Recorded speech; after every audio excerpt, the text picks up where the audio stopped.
大家好，天气终于有冷的感觉了哈。虽然呢白天还是可以穿短袖啦，但一到下午呢，温度马上就骤降哈。所以呢，今天来做个比较暖和一点的影片。首先呢，就让大家看一下这两只狗哈，放风时是如何热身的。不过呢，这只是他们惯用的伎俩哈。一开始先在附近追跑，仿佛身体热开了之后呢，就慢慢的脱离视线范围哈，然后呢就扬长而去了。准备收工回家前呢，看到的这台大型农机具哈，又停了下来哈，终于遇到了现场操作的画面了。不过呢，这事前已经有一台农具哈，将稻梗都先集中成行了。现在这样将稻草捆卷后呢，再放出来的过程哈，个人看起来一直觉得很像是玩具哈。您准备好了吗？要开始大离题了。近年应该时常听到哈，台湾最美的风景是人的这句话。虽说这只是相对而言，但还是希望呢，大家都可以成为最美的一份子哈。这样在后疫情或是疫情后的时代呢，也才更容易看见希望哈。而停下脚步呢，可以看见的事物或视角哈，也许也会有很大的不同了。既然不方便出门呢，其实就近观察周遭的事物呢，也可能出现意外的视角。眼前这就是避免燃烧稻梗哈，而衍生出的产物啦。这种用途呢，其实跟人的生活很接近哈。现在这已经有很大量的哈被使用在种植菇类上了。而在稻田收割后呢，才享有的哈狗的放风方式啊，不用特地再出去哈，可以从前院直接下田哈，一下呢就狂奔了好几块田了。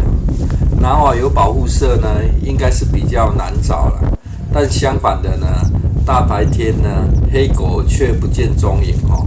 Coffee 真的是像断了线的风筝呢，越跟它呢，它就跑越远。来看一下农人极尽善用空间的方式啊。百香果呢，就直接让它在灌溉河道上攀爬哈。家庭种植不也是这样吗？差别只在于愿不愿意尝试而已啊。不能再往前走了哈，不然 Coffee 呢只会越跑越远啊。而资优导演呢，拿瓦先生呢，已经就定位哈，直接用眼神表示呢，该拍什么了。只是田埂都还没有介绍完呢，翻土机就已经开始翻土了，只好再快速离题啊。对原本就居住在都市，或是已经搬到城市居住的观众朋友呢，农间做法其实与印象或是想象呢，也有了很大的不同啊。就像这田埂也是透过机械化堆砌出来的，但是不断的修正与改进仍在持续发生中啊。一开始呢，很多人尝试在田埂使用防草抑制席嘛，来降低长草的机会啊。除了省去喷洒除草剂的成本外呢，也算是友善大地啊。不过呢，后来发现田间老鼠呢会在内部筑草啊，不容易发现在漫淹灌溉的时候呢，水会淹到隔壁的田啊，这样有差吗？有的因为不是每块田种植的进度是一样的啦，就算是水田呢，也不是种植过程都需要水啊，甚至还有段时间呢，得让它保持干旱让土壤硬化，进行断根的必要了。所以呢，现在有的做法呢，则是将田埂再堆砌高一点让田埂的湿度降低来降低长草的机会了。而这样做呢，也容易发现呢，田埂何处有在漏水啊。放风时间结束回头来看看沙拉菠菜的现况。这在夕阳的照射下呢，更显得鲜嫩无比哈。但若你也跟着种呢，要当年菜使用的话，记得别一次拔除啊。一开始先采用摘叶的方式吃哈，就可以吃很久啊。而后院菜园花园化的过程呢，顺道育种的甜油菜心呢，已经长这么大了哈，有种被菜追着跑、赶鸭子上架的感觉啊。只好呢，又来移植到前院去了。油菜心与常见的油菜花并不相同哈，油菜心吃的是它的茎啊，这样说明好像有介绍跟没介绍差不多哈，但就把它想象成之前种的芥蓝菜啦，种的大颗一点哈，再割取主茎跟侧茎的方式进行食用啊。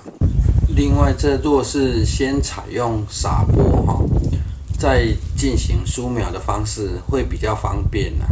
但如果要偷取时间呐，或是预留整理种植空间的时间哈，也是可以先进行育苗哈。反正这种很容易移植啊。种植的过程呢，本来是最后一块拼图了哈。不过呢，做影片时呢，又清出了一些采收完的空间呢，这是有育苗缓冲空间的好处啦。采收后呢，才有办法又马上衔接上去哈。当然呢，有个算是不是很坏的缺点啦，就是感觉哈，时常都在种菜哈。如果想要休息一下呢，不管是让地或是人哈休息一下呢，小小的育苗草呢，真的是可以有大大的缓冲效果啦。而这植株的理想间距建议是15公分啦，因为育的苗比较多哈，又想把这块地种掉啊，所以呢，大概间距只有10公分左右啦。对于家庭种植而言呢，有个心得跟大家分享哈。种植建议呢，通常只是拿来参考哈。这种理想数据呢，是想要得到较大的收获量。如果一直要遵照完美的数据呢，很多作物的种植呢就会被受限哈。把距离拉近一点呢，有时候呢，虽然植株会长得比较小啊，但却会变得细嫩好吃许多哈。这对牙齿比较不好的使用者而言呢，却反而更方便使用了。得失之间呢，有时种植环境呢方便会是比较好的抉择考量啊。谢谢收看。